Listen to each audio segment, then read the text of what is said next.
नमस्ते बच्चों, मैं हूं आपके साथ डॉक्टर ज्योति शर्मा, आपकी अध्यापिका। और देखिए, आज हम लास्ट पार्ट कर रहे हैं। कितनी जल्दी रिवीजन करते करते हम लास्ट पार्ट पर आ गए हैं, जो कि हमारा पार्ट है हमारा पर्यावरण, और इसका अंक भार है 5।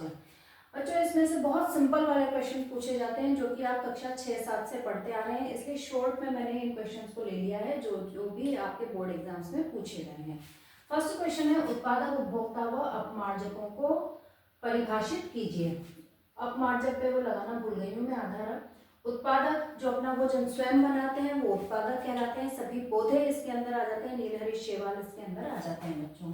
फिर उपभोक्ता, तो जो उत्पादकों द्वारा बनाए गए भोजन को खाते हैं वो जीव उपभोक्ता कहलाते हैं। और उपभोक्ता 4 प्रकार के होते हैं: शाकाहारी, मांसाहारी, सर्वाहारी और परजीवी। इन सबको आप जानते हैं। शाकाहारी जो पौधों को खाते हैं, मांसाहारी जो शाकाहारियों को खाते हैं, सर्वाहारी जो शाकाहारी और मांसाहारी दोनों ही तरह के जीवों को खाते हैं। जैसे कि कुत्ता, वो शाकाहारी भी है, रोटी डाल दो आप, दूध भी पिएगा, रोटी भी खाएगा, और अगर उसको मरा हुआ चूहा दिख गया तो उस चूहे को भी खा लेगा। तो वो उल्लू, ये सर्वाहारी प्राणियों में आते हैं। और परजीवी जो दूसरे जीवों से अपना पोषण प्राप्त करते हैं वो परजीवी कहलाते हैं। जैसे जुएं, जोंक, ये जोंक जो है दूसरे जीवों पर रहती है और उनसे खून पीकर, मच्छर, उनसे खून पीकर ये अपना पोषण प्राप्त करते हैं। तो इस तरह से उपभोक्ता जो होते हैं वो 4 प्रकार के होते हैं।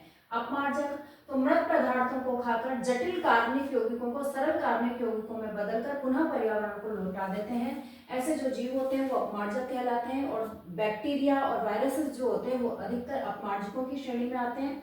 इन्हें स्वच्छ कर्मी भी कहा जाता है। क्यों? क्योंकि ये सड़ी गली वस्तुओं को पर्यावरण से हटाने का काम करते हैं। ठीक है बच्चों, तो ऊर्जा प्रवाह का 10% का नियम बताइए। ये बहुत इंपॉर्टेंट क्वेश्चन में एक साल छोड़कर एक साल ये वाला प्रश्न पूछा ही जाता है। तो लिंडमान ने इस ऊर्जा प्रवाह के 10% को नियम दिया था। तो लिंडमान के इस नियमानुसार ऊर्जा की केवल 10% मात्रा ही एक कोशीय स्तर से दूसरे कोशीय स्तर तक स्थानांतरित होती है। यही ऊर्जा प्रवाह का 10% का नियम है। जैसे पौधे हिरण, और हिरण को खाया शेर ने। तो पौधों से जो पूरी 100% ऊर्जा थी, 100 जूल जो थी, वो मान लीजिए पौधों ने हिरण को दे दी। अब हिरण जिसको कि शेर खा रहा है, तो शेर के पास में हिरण की केवल 10 जूल ऊर्जा ही पहुंचेगी।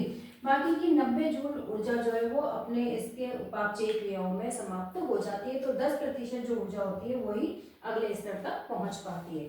ठीक है बच्चों, फिर आता है क्वेश्चन, जैव आवर्धन क्या है।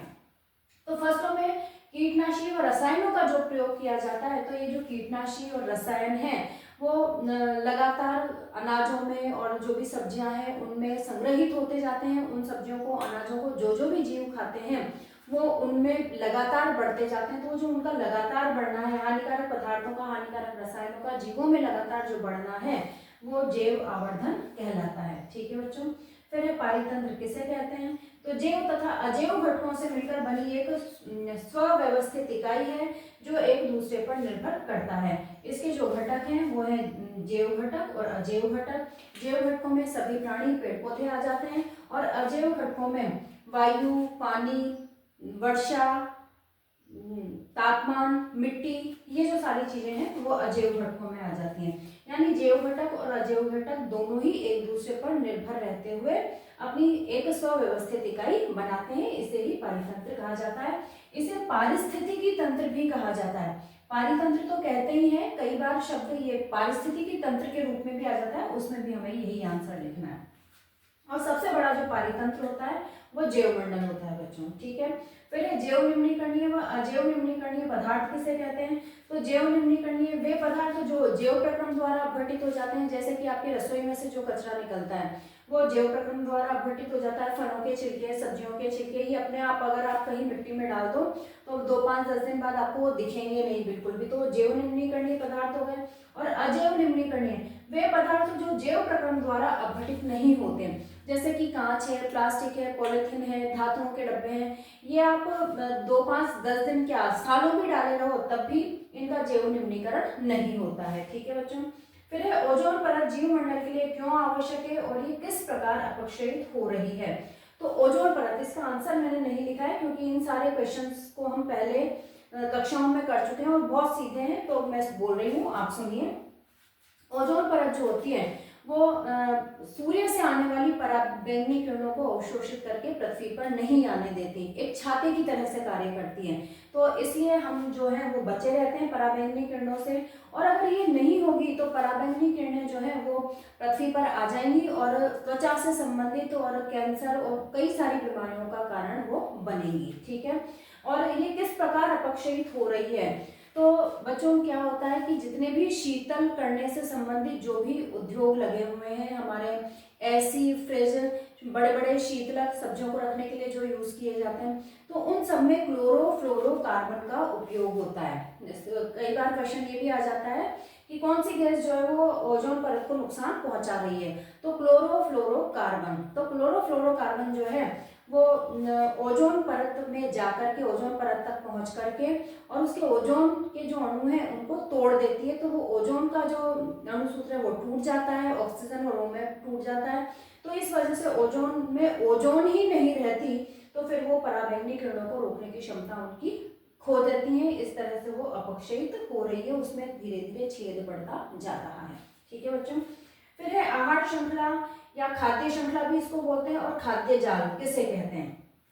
तो आहार श्रृंखला तो सिंपल सी हो गई, एक लाइन, जैसे पौधे को हिरण खा रहा है, हिरण को शेर खा रहा है। तो सिंपल सी जो खाद्य श्रृंखला हुई, एक चेन हुई, उसे खाद्य श्रृंखला या आहार श्रृंखला कहा जाता है। और खाद्य जाल, तो अब जरूरी नहीं है कि पौधों को सिर्फ हिरण ही खाए, पौधों को खरगोश भी खा सकता है, गिलहरी भी खा सकती है, गाय भी खा सकती है, बकरी भी खा सकती है।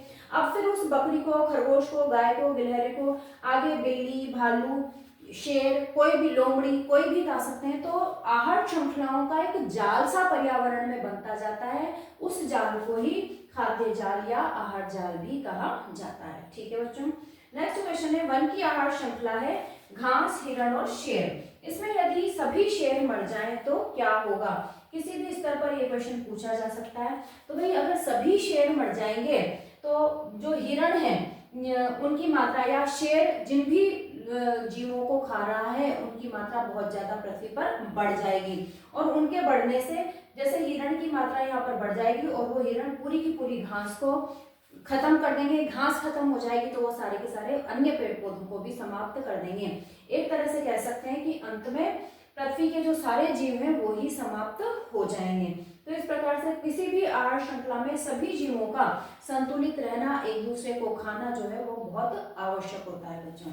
ठीक है, इस तरह से 5 नंबर का ये पार्ट था। इसमें से यही वाले इंपॉर्टेंट क्वेश्चंस हैं जो आपसे अधिकतर पूछे जाते हैं।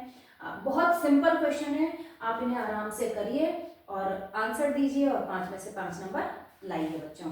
आपके एग्जाम के लिए सभी को बेस्ट ऑफ लक, अच्छे से तनाव रहित होकर एग्जाम दीजिए। ठीक है बच्चों, धन्यवाद।